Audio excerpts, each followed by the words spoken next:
நடிகர் விஜய் அவர்கள் தமிழக வெற்றி கழகம் என்ற ஒரு கட்சியை ஆரம்பிச்சதுனால அவசரமா அதிமுக பாஜக மீண்டும் கூட்டணி வைத்துக் கொண்டது. அப்ப என்ன சொன்னாங்கன்னா அதிமுகவும் பாஜகவும் கூட்டணி வைத்துட்டு அதனால திமுகவுக்கு வாக்கு செலுத்துங்க. நாம் தமிழர் சீமான் அவர்கள் தேர்தல் களம் அமைச்சு அவர் மக்களுக்கான திட்டங்களை அவருடைய பாணியில அவருடைய ஸ்டைல கொண்டு போகும்போது அவர் ஆடு மாடு வளர்ப்பை நான் அரசு தொழிலாக்குவேன்னு சொன்ன ஒற்றை வார்த்தையை எடுத்துக்கொண்டு பாத்தீங்களா ஆடு மாடு மேய்க்க சொல்றாரு. அவர் குலத்தொழில செய்ய சொல்றாரு.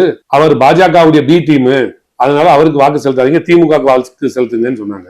நடிகர் விஜய் அவர்கள் கட்சி ஆரம்பிச்சு ஒரு மேடையில ஒரு மாணவர்கள் கிட்ட பேசின ஒரு மேடை. அதாவது நீட் மட்டுமே வாழ்க்கை இல்ல, நீட்டை தாண்டி எம்பிபிஎஸ் தாண்டி நிறைய மருத்துவ படிப்புகள் இருக்கு, தொழிற்கல்வியெல்லாம் கற்றுக்கொண்டு வாழ்க்கையில முன்னேறி இருக்காங்கன்னு சொல்லி அவர் தவறான முடிவு எடுக்கக்கூடிய அந்த மாணவர்களுக்கு ஒரு அறிவுரை சொல்லியிருப்பாரு. அதை சித்தரித்து குலக்கல்வியை வலியுறுத்தக்கூடிய விஜய் இவர் பாஜகவுடைய பி டீம், அதனால நீங்க திமுக வாக்கு செலுத்துங்க.